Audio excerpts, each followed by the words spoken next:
그 주변에서 "이번 대선은 내란 심판이 목표다." 이런 말들을 많이 합니다. 지금 현재 1 위를 달리고 있는 민주당 후보도 내란 종식 얘기를 계속 하잖아요. 사실 이번 대선 그 윤석열 대통령의 불법 계엄령 선포로 인해서 탄핵이 돼서 치러지는 조기 대선이긴 합니다. 민주당은 계속 내란 세력이 아직 단죄되지 않았다, 내란은 끝나지 않았다고 이야기를 하고 있습니다. 그런데 총리님, 이번 대선 기간 선거운동 지켜보시면서 이 선거의 쟁점, 내란 심판이라는 쟁점의 기류가 좀 변화된 그런 기운을 좀 감지하고 계신지 여쭤보겠습니다. 네, 변하고 있죠. 원래 출발은 우리 앵커께서 말씀하신 대로 내란 심판을 위한 선거로 출발했다 이렇게 봐도 틀림없어요. 왜냐 그러면 느닷없는 비상계엄 그리고 그에 따른 대통령 파면 때문에 조기 대선이 치러지는 것이기 때문에 내란 심판이라는 프레임이 맞지요. 그런데 이 프레임에 변화가 생긴 것은 민주당이 자초한 면이 있어요. 무슨 얘기냐 그러면 만약 민주당이 법적으로나 도덕적으로나 시비거리가 없는 후보를 내세웠더라면 내란을 청산하고 국가 미래를 설계하자는 아름다운 선거가 깔끔하게 진행될 수도 있었을 거예요. 그런데 민주당은 그 길을 버리고 범죄 혐의 12개가 하나도 해결되지 않은 그런 사람을 후보로 내놨거든요. 그러다 보니까 민주당 스스로가 그 범죄 혐의, 이른바 사법 리스크를 호도하기 위해서 또는 없애기 위해서 마구 사법부를 공격하는 일을 계속하고 사법부 장악의 의도를 드러내게 됐단 말입니다. 이제 그러다 보니까 안 그래도 국회 입법부에 압도적 다수 의석을 가진 민주당이 행정 권력을 잡고 사법부까지 장악하는 사태가 오지 않겠느냐는 우려가 생긴 것이죠. 그래서 독재 국가, 특히 괴물 독재 국가가 출현하는 것 같다는 공포감이 생겼어요. 그래서 저도 그렇지만 상당수의 언론인들이라든가 정치권 내부에서도 독재 국가의 출현을 막아야 한다는 새로운 요구가 나온 것이지요. 네, 그래서 내란 심판으로 출발했지만 지금은 내란 심판이냐 다가올 독재를 저지하는 것이냐 이렇게 쟁점이 맞붙었다 이렇게 볼 수 있겠어요.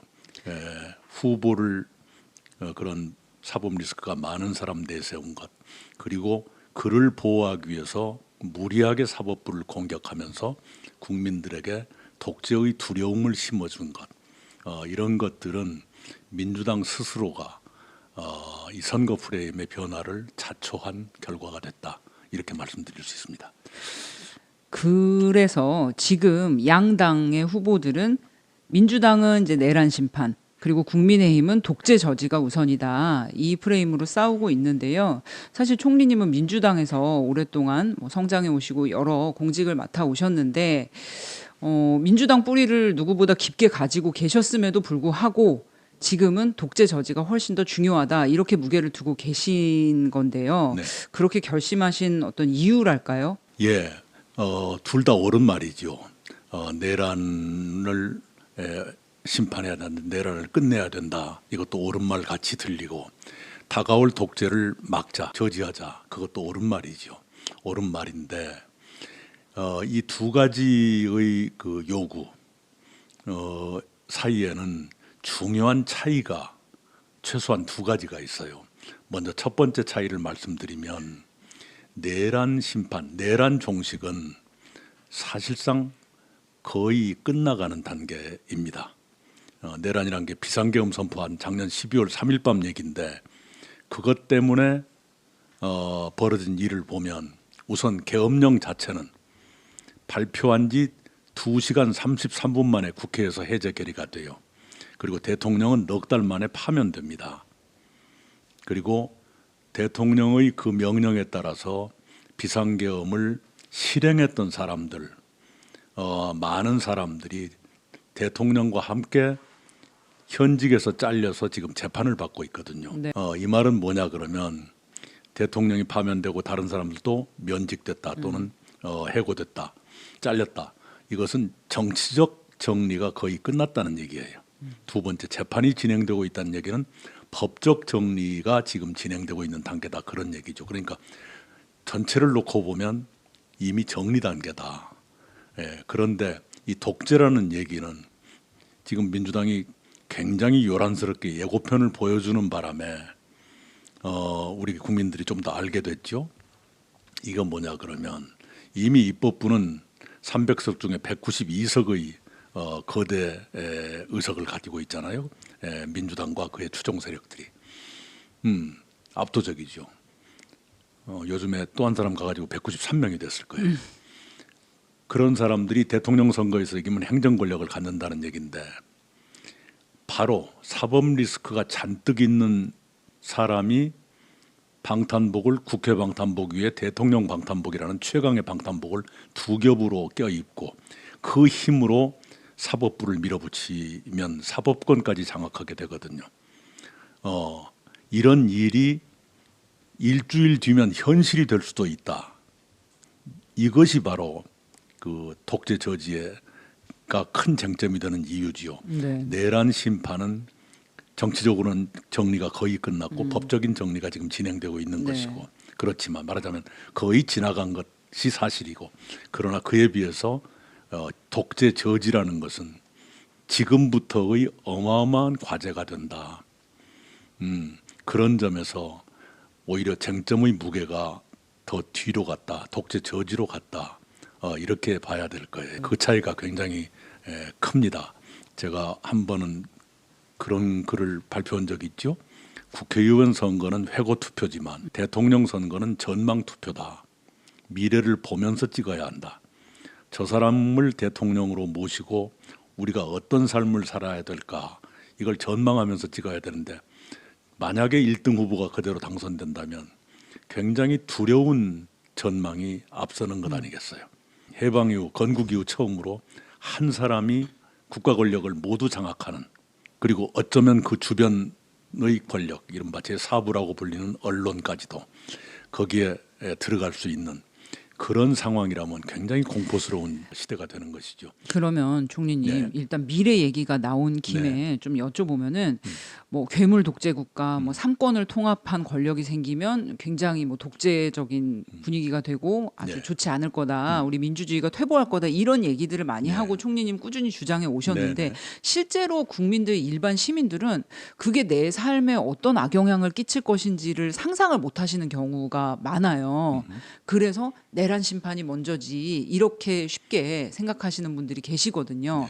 그러면 한번 상상을 해봐. 좀 우울한 상상이지만 실제로 그러한 괴물 독재 국가가 탄생했을 때 우리 같은 보통 시민의 삶에 어떤 악영향이 있을 수 있는지를 한번 상상해 주시면 어떨까요? 우리 경제가 대외 의존도가 높아요. 쉬운 말로 하면 수출로 먹고 사는 나라입니다. 작년 12월 3일 밤 비상계엄 2시간 33분 만에 해제 결의가 된 그 비상계엄만으로도 국가 이미지가 추락해서 무역도 어려워지고 그래서 굉장히 내수 경제도 어려워졌단 말입니다. 그걸 한번 보시면 만약에 우리가 어떤 한 사람이 국가 권력 모두를 손안에 넣고 휘두르는 그런 야만적인 국가로 간다면 우리 국가 이미지는 더 큰 타격을 받을 것이고 경제 또한 더 큰 타격을 받을 거예요. 네. 불과 한밤중 몇 시간 동안 벌어졌던 그 계엄만으로도 이렇게 타격이 컸는데 이건 한밤중에 끝날 일이 아니거든요. 12개 범죄 혐의가 완전히 정리될 때까지 이상한 일을 계속할 수도 있죠. 네. 어쩌면 공범들 유죄 판결 받은 것까지 손보려고 할지도 몰라요.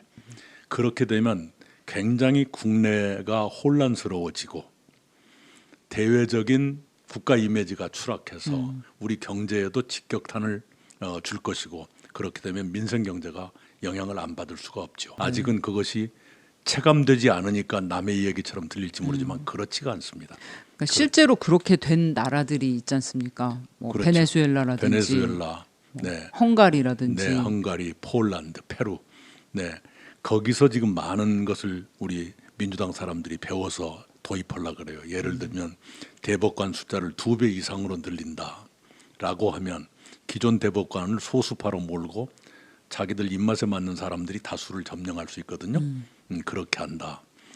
근데 그것도 성에 차지 않으면 느닷없이 대법관 정년을 70세에서 60세로 낮춰버린다거나 실제로 그런 나라가 있었죠. 네. 그러면 갑자기 여러 사람이 옷을 벗어야 되잖아. 또 그 자리를 자기 사람들로 심는다거나 그런 일들이 이제 벌어지는 거죠. 네. 지금 우리가 거의 지금 그 단계 직전까지 와 있지요. 그렇게 되면 대법원부터 권력의 눈치를 보고 그 수중에 들어가게 되면 하급 법원은 두말할 나위도 없죠. 그렇게 되면 무법천지가 되는 거예요. 힘 있으면 다 죄를 안 받고 힘 없는 사람들만 감옥에 가고 이렇게 될 것 아닙니까? 국가 이미지가 그렇게 되면 경제가 영향을 안 받을 수가 없어요. 제가 늘 얘기하는 것처럼 BTS 노래가 빌보드 차트를 석권하는 나라가 대한민국입니다. 영화 기생충이 아카데미상을 받은 나라예요. 그때 우리 국위가 얼마나 올라갔고 해외에서 대한민국 이미지가 얼마나 좋았어요. 그 이미지가 한밤중에 비상계엄 선포하는 나라다라는 것 때문에 추락한 거 아니겠어요? 네. 그런데 그 추락 정도가 아니라 이제 대통령의 죄를 무죄로 만들기 위해서 법원까지 손안에 넣고 쥐락펴락한다. 그렇게 되면 대한민국을 완전히 다시 볼 거 아니에요. 네. 문재인 정부 말기에는 대한민국이 아시아 최고의 민주국가로 평가받았어요. 영국 EIU라는 데가 해마다 각국의 민주주의 수준을 평가하는데 우리가 완전한 민주주의 국가였어요. 그런데 지금은 결함 있는 민주주의 국가고 스웨덴 에테보리 대학 산하의 민주주의 다양성 연구소에서는 이미 대한민국은 독재가 진행되는 나라다 이렇게 진단하고 있거든요. 네. 그런데 그게 더 가공할, 더 무서운 현실로 나타날 수도 있거든요. 이것을 호도하기 위해서 계속 내란 세력 얘기를 해요. 네. 이 내란 심판이 사실상 정리된 게 법적으로는 정리가 진행되고 있고 정치적 청산은 끝난 상태인데 그런데도 내란 종식, 내란 심판 얘기를 계속하는 건 무슨 의도가 있을 거예요. 하나는 그 작년 12월 3일 밤의 분위기로 선거까지 끌고 가고 싶은 계산이 있을 수 있고요. 또 하나는 사법부에 대한 경고 또는 아직도 협력하지 않는 언론인이라든가 검찰, 경찰 또는 혹시 기업인 이런 데 대한 협박일 수도 있다.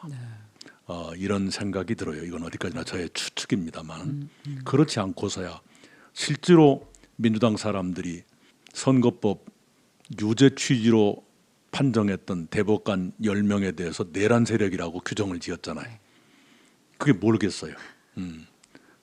제 추측이 결코 과장이 아니라는 증거 아니에요. 네, 네. 예.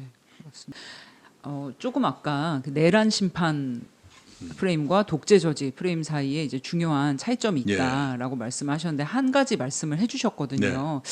다른 한 가지 좀 지적하실 게 있다면 어떤 점이 있을까요? 예, 이 비상계엄 때는 견제 기능이 작동을 했어요.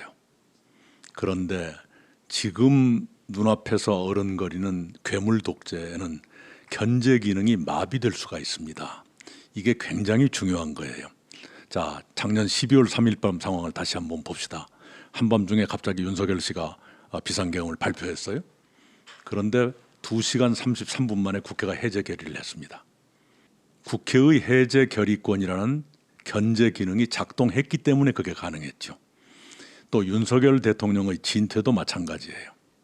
계엄을 선포하고 바로 2주 뒤인가 민주당이 탄핵 소추를 의결하죠.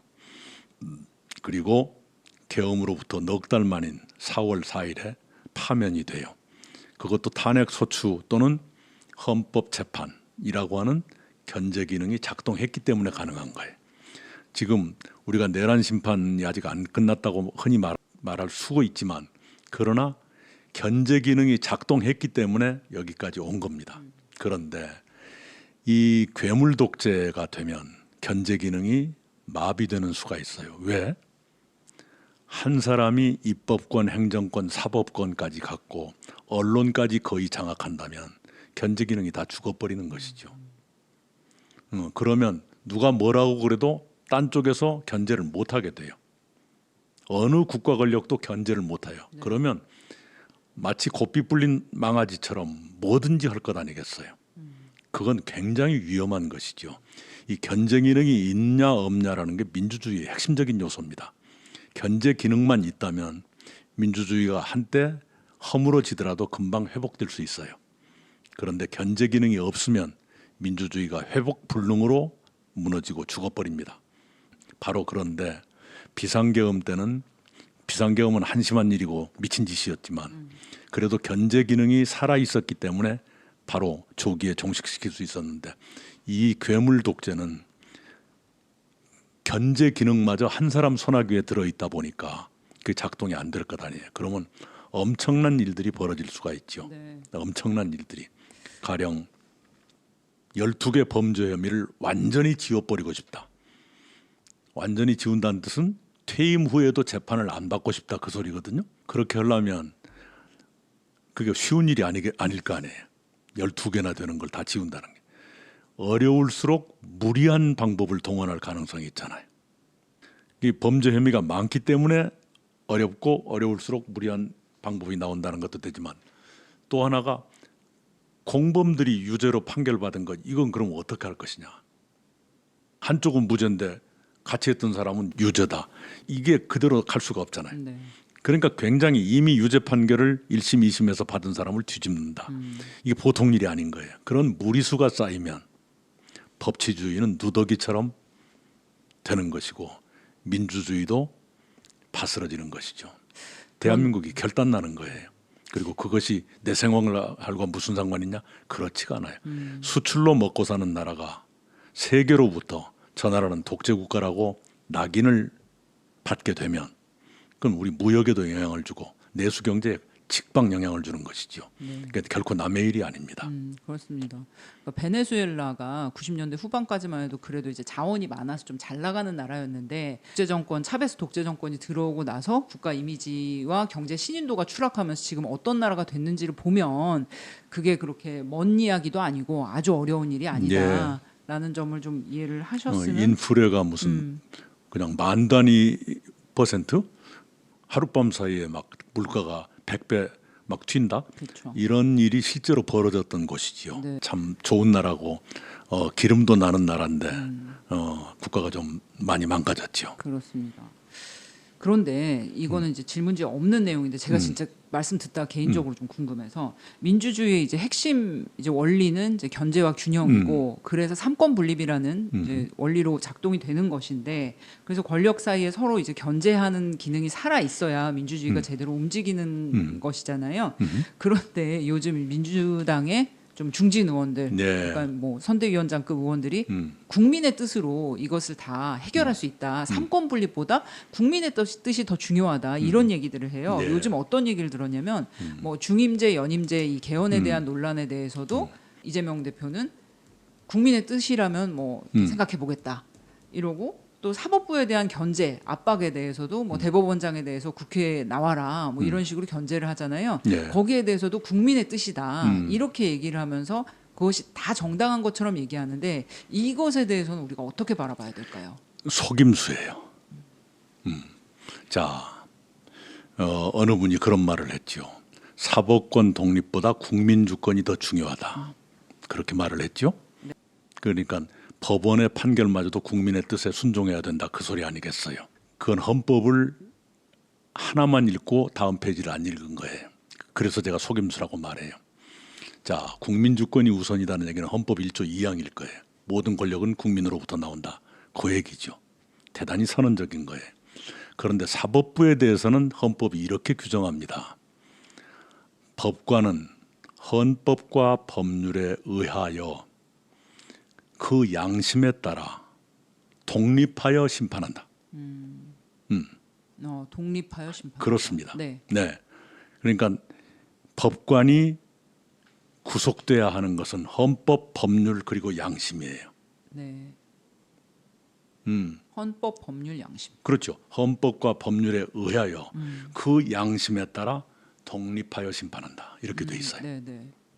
독립하여는 그 바깥 헌법, 법률, 양심 이외의 영향으로부터 독립한다. 그 소리예요. 예. 그런데 지금 민주당 사람들은 국민 주권이라는 얘기를 꺼내죠. 대법원 판사가 여론조사 보고 심판을 한 얘기거든요. 그건 법원을 완전히 날라리판으로 만들겠다는 얘기예요. 네. 그건 헌법을 일부러 곡해한 속임수입니다. 그 다음에 이 임기 문제도 이렇게 돼 있지요. 128조 2항일 거예요. 대통령의 임기 연장 또는 중임 변경을 위한 헌법 개정은 그 제안 당시의 대통령에게는 효력이 없다. 네, 그렇죠. 이렇게 돼 있어요. 근데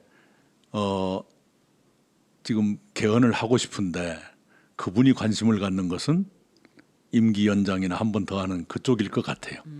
근데 그것이 걸리는 게 바로 이 조항이라요. 그렇죠. 당시 대통령은 효력이 네. 없다. 이걸 어떻게 할 것이냐라고 기자가 물으니까 국민의 뜻이 중요하다. 이렇게 말을 했어요. 그런데 굉장히 이게 쉬운 문제가 아닐 거예요. 아까 그 조항을 넘어가는 방법은 그 조항을 드러내는 방법이 하나 있고요. 네. 또 하나는 그 조항은 살려두면서 저 뒤에 경과 규정 단 2025년의 몇 대 정부에 대해서는 헌법 개정에 따라 실시되는 첫 번째 선거에는 제128조 2항은 적용되지 않는다. 예외를 둔다. 이런 걸 넣고 싶을 거예요. 그런데 굉장히 옹색하지요. 그렇죠. 헌법 본문과 단서 조항이 모순되는 거잖아요. 그런데 이 사람들은 이미 그런 짓을 해왔어요. 아까 말씀드린 대로 같은 헌법 내에서 본문에는 이런 조항을 현직 대통령한테는 영향이 없다, 효력이 없다 해놓고 밑에는 단 이번만은 예외다라고 집어넣는 것도 어색한데 하물며 이제 84조 얘기는 이겁니다. 대통령은 내란 또는 외죄를 범한 경우를 제외하고는 재직 중 형사상의 소출을 받지 아니한다. 헌법은 그렇게 돼 있는데 형사소송법을 고쳐가지고 그 다른 죄도 재직 중에 재판이 정지된다. 네. 아까 형사상 소추가 정지된다는데 재판도 정지된다라고 네. 고치겠다는 것 아니에요? 네. 근데 그것도 불안하니까 무죄나 면소 판결을 하려면 되는데 유죄 판결을 하면 하지 마라. 그건 예. 안 된다. 이렇게 네. 하겠다는 거 아니에요? 네. 완전히 헌법이나 법 체계가 걸레가 되는 거죠. 사실 위헌 논란이 꽤 있을 것 당연히, 같은데요. 당연히. 형사법을 움직여서 헌법을 뭔가 바꾼다라는 게 말이 안 되지 되죠. 않죠. 말이 안 된대. 네. 국회에서 이원법률 제청을 한다. 판정은 헌법재판소가 하잖아요. 헌법재판소가 수중에 들어왔다고 판단하고 있는지도 몰라요. 네, 그래서 지난번 윤석열 씨 파면 보면서 자신감을 가졌을 수도 있죠. 지금 그게 증거 중에 하나가 저거예요. 대법원 판결이 나와도 헌법재판소한테 소원을 하면 사심제로 된다. 네. 네, 그러면 헌법재판소는 우리 편이다. 그 얘기 아니겠어요. 네, 이미 이렇게 사법부가 너덜너덜해지고 있는 거예요. 그 헌법 84조 임기 내 형사소추 이 부분에 대해서도 지금 이제 무력화를 시도하고 있는 네. 민주당이고 네. 현재 이제 1등 후보가 여러 가지 재판을 받고 네. 있는 상태에서 임기 연장에 대해서 욕심이 있을 수밖에 없는 그렇게 추정되는 상황에서 거기에 대해서 질문을 하니까 국민의 뜻에 따르겠다라고 한 것은 굉장히 위험한 상상을 할 수 있게 하는 그런 부분인 것 같습니다. 그렇습니다. 그렇습니다. 이제 그것이 그냥 권력의 자리가 좋으니까 계속 있고 싶다는 것도 있을 수 있지만 12개 범죄 혐의가 완전히 끝나지 않은 채로 5년 임기가 끝났다. 그런데 퇴임 후에라도 재판을 받고 싶지 않다. 그러면 무슨 방법이 있겠어요? 퇴임을 안 하는 방법이 있겠죠. 끔찍하네요. 근데 끔찍한 일들이 벌어지는 거예요. 퇴임을 안 하거나 아니면 셀프 사면을 마구 하거나 아니면 법을 고쳐가지고 자기가 걸린 건 전부 법에서 빼는 방법인데 너무 많아요. 그렇죠. 너무 많고 또 주변인들도 걸린 게 너무 많기 때문에 이제 거기까지 생각하면 머리가 돌아버릴 정도죠. 그래서 아까 제가 말씀드린 대로 어렵기 때문에 점점 더 무리수가 나올 수 있다. 그래서 굉장히 위험하다. 네, 그 권력이란 건 말이지요. 성현군자도 마취시키는 것이 권력의 힘이에요. 성현군자도. 네. 네. 근데 권력이란 거 그래요. 제가 늘 얘기하지만 현행 헌법이 시행되고 38년 사이에 8명의 대통령이 나왔는데 8명 중에 4명이 감옥에 가고 2명은 아들이 감옥 가고 한 분은 감옥에는 안 갔지만 퇴임 후에 검찰 수사를 받다가 극단적인 선택을 하셨어요. 그리고 유일하게 그런 일을 안 겪으신 문재인 대통령도 얼마 전에 기소를 당했어요. 자, 그런데 그 중에서 아들이 감옥 간 2분 대통령이 누구냐 그러면 양김씨예요. 네. 김영삼, 김대중 그렇습니다. 대통령. 한국의 역대 대통령 가운데 가장 정치 경험이 풍부하고 민주화 투쟁을 가장 많이 하셨던, 그래서 민주적 리더십이 몸에 배이신 분이 바로 그 양김씨인데, 그런 대통령, 양김 대통령마저도 본인은 범죄에 연루되지 않았지만 네. 아들이 연루되는 걸 막지 못했거든요. 왜 그렇냐? 그만큼 권력이란 게 악마 같은 거예요. 그래서 사람들이 그 권력을 보고 대통령을 꼬시고 싶은데 그게 안 되니까 아들을 범한 거지요. 그래서 아들이 2분 대통령 아들이 모두 감옥에 갔는데, 자, 지금 유력 후보들이 양김씨만큼 민주적 훈련이 돼 있는 분일까? 성현군자도 흔들리는 게 권력인데 지금 후보들이 성현군자에 비견될 수 있을까? 그 점에서 권력이 너무 많이 가는 것은 지나치게 위험한 것인데, 바로 그런 분들이 삼권을 다 갖겠다, 임기도 연장하겠다, 이게 나라가 굉장히 위태로워지는 거지요. 그래서 이런 불행은 막아야 될 것 아니냐. 네, 네. 괴물 독재 국가의 출현을 저지하는 것이 내란 심판도 물론 중요하지만 당장은 그것이 더 시급한 문제가 돼 있다. 괴물 독재 저지, 이것이 더 시급한 문제가 돼 있고 미래를 위해서도 훨씬 더 중요해졌다. 저는 그렇게 생각을 해요. 네. 조금 불편할 수도 있는 질문 하나 네. 드려보겠습니다. 지금까지 이런 모든 어떤 괴물 독재 국가의 출현의 위험성, 삼권 통합이 되면 네. 어떤 나라가 될 것이냐, 민주주의가 망가진다, 이런 모든 위험성을 경고하셨음에도 불구하고 네.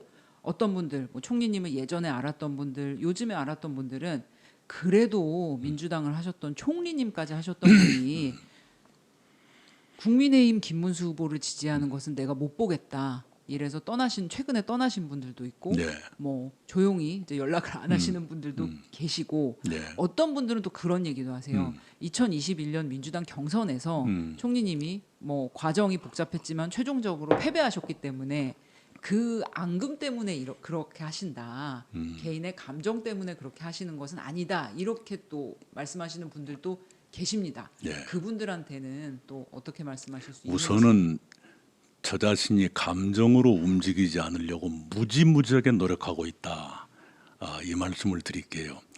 저라는 인간이 어떻게 생겨먹은 인간이냐 그러면요, 제가 정치부 기자 시절에 현역 국회의원한테 따귀를 맞은 적이 있어요. 자기한테 불리한 기사를 썼다고 때리대요. 그런데 제가 폭행을 당하고 난 뒤에 제가 한 행동은 뭐였느냐 그러면 저의 동료 기자에게 이렇게 말을 했어요. 앞으로 그 국회의원 기사는 자네가 써주게. 왜냐 그러면 내가 그 사람에 대해서는 공정할 자신이 없네. 혹시라도 내가 감정에 움직일까 봐서. 아니 보통 그러면 이제 나를 때린 글로 사람이니까. 보복하는 것이 그쵸. 보통이죠. 그런데 네. 저는 그 짓을 할까 봐서 동료한테 그 사람 기사를 넘겼어요. 지금도 마찬가지입니다. 그렇게 움직이지 않기 위해서 내가 100% 장담은 못하지만 그러지 않으려고 무지하게 노력한다. 이 말씀을 드리고, 그 다음에 우리가 흔히 야당에서 여당으로 들러붙거나 권력이 없는 쪽에서 권력에 붙기 위해서 아부나 아첨하거나 이런 것을 지탄했지, 네. 약세 후보를 돕는다고 하는 것이 그렇게 무슨 이익을 보고 하겠어요. 그렇죠. 네, 거듭 말씀드리지만 저는 민주당이 다른 후보를 내놓으면 협력하겠다는 얘기를 여러 차례 했어요. 그 이유는 바로 뭐냐 그러면 이 범죄 혐의 12개를 안고 있는 분이 후보가 되고 만약 대통령이 된다면 사법부의 왜곡, 파괴, 민주주의의 붕괴 이런 우려가 있다고 봤기 때문에 그런 거예요. 그래서 그러지 않도록 그런 리스크가 없는 사람이 나오기를 바랬고 만약 범죄 혐의가 없는 후보가 나왔더라면 이번 선거 굉장히 아름답고 경쾌하게 진행됐을 거예요. 그리고 지지율도 70% 넘었을 겁니다.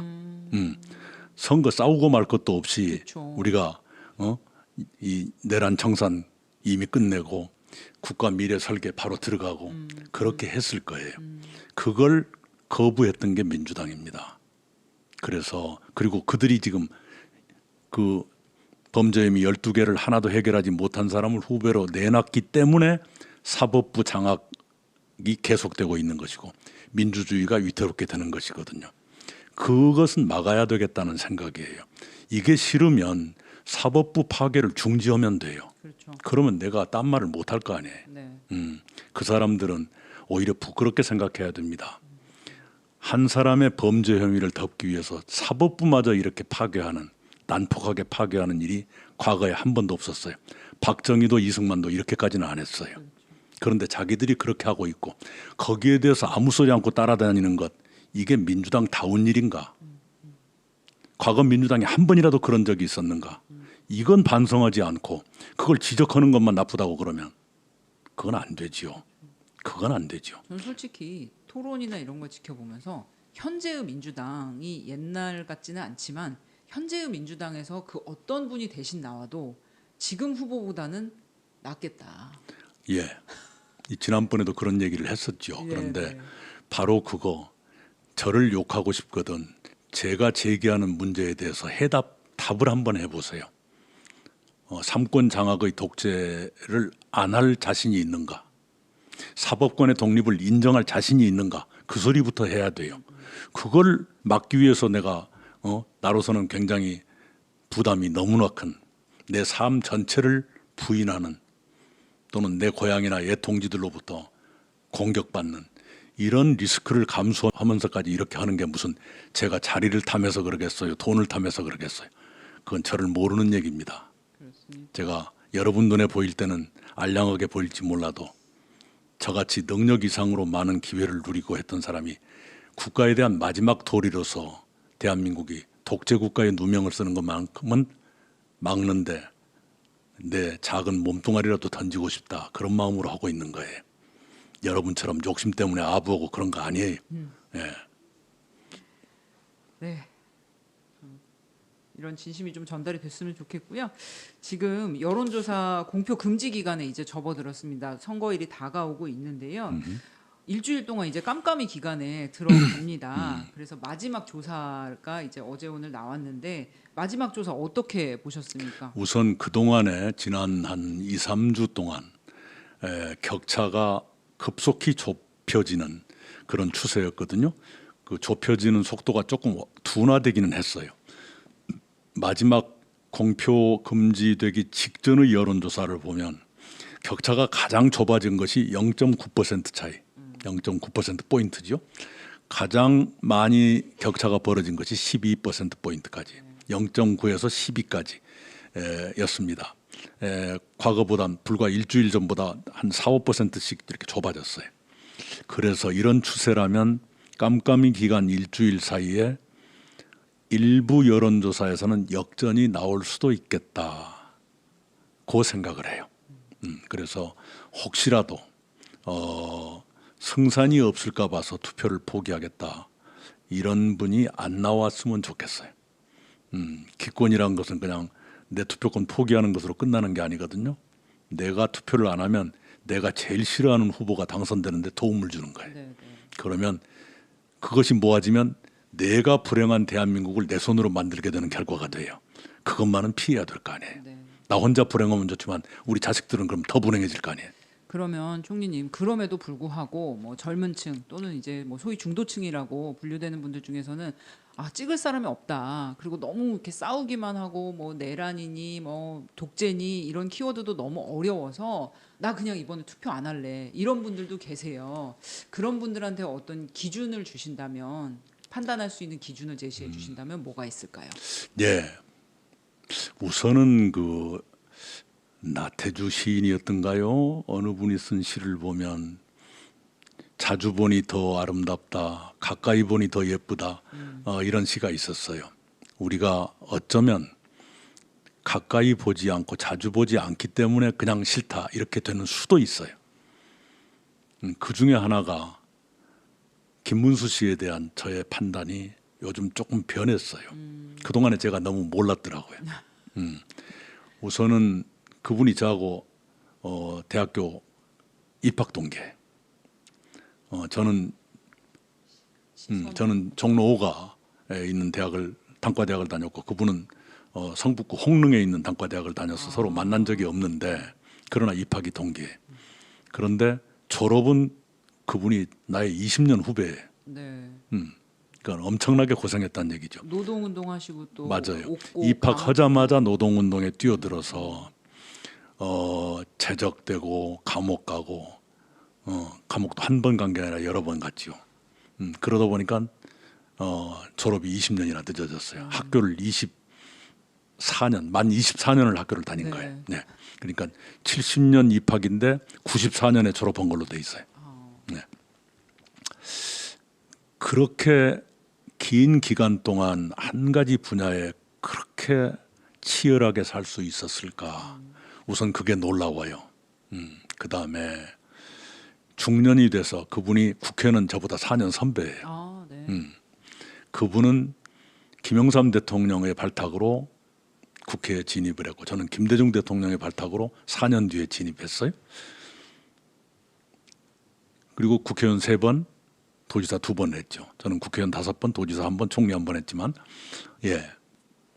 그랬는데 지금도 봉천동 25평 국민주택 아파트에 산다. 이게 같은 연배의 사람으로서 그 시대를 똑같이 살아온 사람으로서 고개가 숙여져요. 어떻게 그게 가능했을까? 그 정도로 공직을 하면 내버려 두어도 재산이 조금씩 불어날 거예요. 네, 이 중년 남자들 내버려 두어도 허리 불어나듯이 재산이 불어나는 수가 있거든요. 그 점에서 참 꼿꼿하고 깔끔하게 지나칠 만큼 깔끔하게 살아왔구나. 그 점에 대해서는 내가 경의를 표할 수 있겠다. 단지 이제 극우적인 그 인식이 드러난다든가 광화문 어떤 목사님하고 가깝다든가 이건 도저히 제가 납득을 못 하겠어요. 그렇죠. 그런에도 불구하고 사적으로는 치열하고 청렴하게 살았다. 공직자로서는 그 자신이 서민적이 아니라 바로 서민. 동네에서는 청소도 하고 쓰레기 잘 버리고 도지사 하면서 택시 운전을 직접 해가지고 도민들 말 듣고 그게 쉬운 일이 아닙니다. 네, 그렇게 서민 친화적 또는 현장 밀착적인 공직 자세를 보여주었다. 이건 평가할 만하죠. 그런데 보통 그런 거 하는 사람들이 큰 사업을 덜어놓는 경우가 있는데 GTX를 그분이 시작한 거 아니에요. 네, 맞습니다. 네, 수도권과 서울을 관통하는 광역철도 그리고 우리를 지금도 먹여 살리는 평택의 반도체 단지 이것도 그분이 조성한 거잖아요.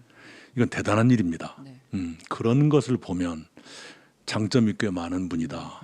그리고 현실적으로는 괴물 독재 국가의 출현을 저지하는데 후보 중에서 누가 거기에 가장 가까울까? 김문수 아니에요? 그렇게 생각을 해서 이 괴물 독재 국가의 출현이란 건 우리가 상상치 못했던 국가 위기입니다. 대한민국이 독재를 걱정해야 된다는 한 번도 상상해 본 적이 없잖아요. 그런데 민주주의라는 게 그렇게 취약한 거예요. 그 국가 위기 앞에서 진영이다, 이념이다, 지역이다 이런 건 뛰어넘을 수 있어야 된다고 생각했어요. 김문수 씨와 저는 둘 다 하필이면 또 출신 지역이 영남과 호남으로 갈리고 여러 가지로 저하고 안 맞는 게 많아요. 네, 네. 안 맞는 게 많은데 그럼에도 불구하고 지금 당면한 숙제가 괴물 독재의 출현을 저지하자라는 것이라면 그렇게 봐야 된다고 생각을 하고요. 그 다음에 이제 우리 유권자들 중에 판단을 못 하겠다, 싫다. 마지막으로 봐야 될 건 인간입니다. 사람됨. 왜냐 그러면 똑같은 권력을 주어도 누구는 그것을 나쁜 곳에 쓰고 누구는 좋은 곳에 쓰거든요.